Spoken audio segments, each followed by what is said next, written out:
Hey friends, what's up? Phillip here with Points of Phillip, and I'm actually here because, well, we've all taken a lot of time to, well, dump on the new Chase Sapphire Reserve. And to be fair, there's a lot of good reasons for that. I decided that I wanted to try to take a look where I look deliberately to try to do the most optimistic perspective on the Chase Sapphire Reserve. So before we get into that though, I want to ask you guys to like and subscribe. Doing that helps me and YouTube know that what I'm doing is helpful for people like you. And it also helps more people to view the content, which, well, helps me. So thanks so much for doing that. If you also want to join the channel, that can be available. There's a link in the description below where you can actually join. There's a couple of different tiers of memberships. The lowest tier gives you access to members' videos, which drop every Saturday. And it also gives you access to, in the middle tier, gives you access to early, be able to see videos early after I drop them. And then also the final tier gives you special access where I can actually kind of review your wallet and things like that. All right, let's take a look at the Optimist take on the Chase Sapphire Reserve. So people have been very down on the new Reserve card, and for good reason. There were really a lot of important benefits that went away. I'm looking at you 3x general travel. The points multiplier through the Chase portal has been replaced, and there are a lot more Chase credits and coupons to have to worry about in order to actually make the card, well, make any sense. Some people, including Anthony Venture, say that they make the card feel more like a premium card, which could be an interesting way to look at the card, and it got me thinking, what are the positives of the new Chase Sapphire Reserve? So first up, the $500 travel credit promo, which is currently a sign-up bonus on the card, is an interesting way to use the portal in a subsidized way. So it's kind of training people to use the portal, but it's also $500 off that next flight or that next hotel stay. And well, you can't really stare that one down, right? That's a cool one. This function is very similar to Amex's FHR credit, and we'll talk about that in a little bit. So this can be used for hotels, airfare, and can really help anyone who is planning on some type of travel. Plus, you can't really do wrong with 100,000 Chase Ultimate Rewards points. They can be United points, they can be Southwest points. Heck, if you're Anthony Venture, they can be Hyatt points, right?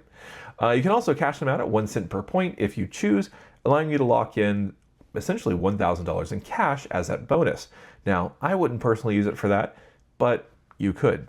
Also, let's take a look at the multipliers. So the multipliers, what are the best ways to kind of be optimistic about those? So 8 points on the portal purchases is nice. This includes edit purchases. It includes cruises, airfare, hotels. If you are using the Chase Sapphire Reserve to pay through the Chase Travel portal, you're getting 8 points per dollar. Now, beforehand, there was different. Depending on if you were doing rental cars, that was 10x. If you're doing something else, that was a different multiplier. So this is simple, but it also includes the edit, which is going to become important later. Now, you also get 4 points per dollar back on flights and hotels booked directly. So that actually beats the Venture X, which only gets 2 points per dollar on hotels booked directly. And I think it only gets, basically it does have a higher portal multiplier, but, well, we're comparing it to the 4X, right? Now, that actually is kind of better in a way than the Platinum, because while the Platinum gets 5 points per dollar on airfare purchased directly, it only gets 5 points per dollar if you prepay for that hotel stay on the Amex travel portal. So 4 points per dollar directly with hotels, well, that kind of beats that in my book. The 3X dining is great because it takes Amex and Capital One 2 cards to get you that dining category. You have to have the Platinum card and the Gold card. And so having the 3X dining category on the Chase Sapphire Reserve, well, essentially means that it's possible to only get away with traveling with 1 card overseas, which is kind of a big deal and, well, something that's kind of foreign to me as an American Express lover, right? So let's get into the travel value. So IHG Platinum gets you access to complimentary room upgrades and guaranteed room availability, and that comes as a feature of having the card. Additionally, the $500 edit credit is significantly higher than Amex's own Fine Hotels and Resorts or the Hotel Collection credit. That's only $200, now, although it is once a year. And so you can use the full credit, whereas the edit credit is 2 times a year of $250 or more, or less. They have similar benefits between the two programs, so you're still looking at a resort credit, you're still looking at early check-in, late check-out, the whole 9 yards. Now, you also get Chase Sapphire Lounge access, which is really helpful, in addition to Maple Leaf Lounge access. You also get Priority Pass as well. And additionally, you get Global Entry and TSA PreCheck, which is, well, kind of a big deal, honestly. I won't ever travel without it again. Additionally, there are a lot of other credits that are, well, kind of easy to use. First of all, the $300 travel credit is very wide open. It applies to almost any travel purchase, and, well, it automatically, kind of attaches itself to your statement credit. So that is pretty easy to use. The StubHub credits are also pretty great. That is $300, $150 each twice a year. And, well, that seems like if you're someone who uses StubHub to go to concerts or things like that, well, that could really be a beneficial thing that already subsidizes your purchases. So between those, that's $600 in very easy to use credits on top of the edit credit that we talked about as well. So, and of course, importantly with that edit credit, you're paying your Chase Sapphire Reserve through that portal, you're getting 8 points per dollar. Now, then you also get $300 in dining credits, and that's also broken up semi-annually. And now, the criticism of this, because it's a special reserve collection within a special reserve collection through OpenTable. So it's kind of a small list of restaurants. But if you're someone that likes to, say, go all out for a birthday, Valentine's Day, or an anniversary dinner, well, this is a great way to kind of subsidize that, but also see new experiences and go to different places that you probably wouldn't have gone to, well, if this card didn't exist. So in a very real sense, this card is kind of dictating your spending habits, right? But it's doing it kind of in a more benevolent dictator kind of way. So it's a great way to kind of experience new things in a way that, well, makes it feel like you're actually saving money when maybe you're not, depending on what other credits you're using, right? So, but wait, there's also more.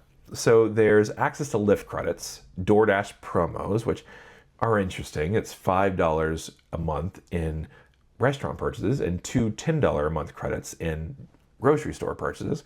There's also Peloton credits. Now, between all those three, you get $660 in benefits. Now, that's on top of the $600 between the StubHub and the dining credit, the travel credit, the edit credit. So there's a lot of different credits that kind of throw at you. So if you're actually kind of exploratory with how you use this, and if you're kind of smart, it is possible to get way outsized value way back more than what you're paying in the annual fee, which is $795. Now, here's the thing. You also get access to Apple Music and Apple TV Plus. Now, I haven't paid for Apple TV Plus in a while because I had been getting it for free through a number of different providers, but that's kind of gone away. So if I want to keep watching Foundation or, say another show, I'm going to have to start paying for it eventually. So this could help make sure that doesn't happen. Now, Apple Music is already something my wife uses. I use Spotify, but, well, that would actually be a real world discount that we wouldn't have to be paying. So that's also important to note. Now, it's also important to note that there's Visa Infinite benefits as well. This means outstanding travel protections, outstanding purchase protections, and Visa is far and away more accepted at all. Essentially, basically, if someone accepts a credit card, they're going to accept this Visa card.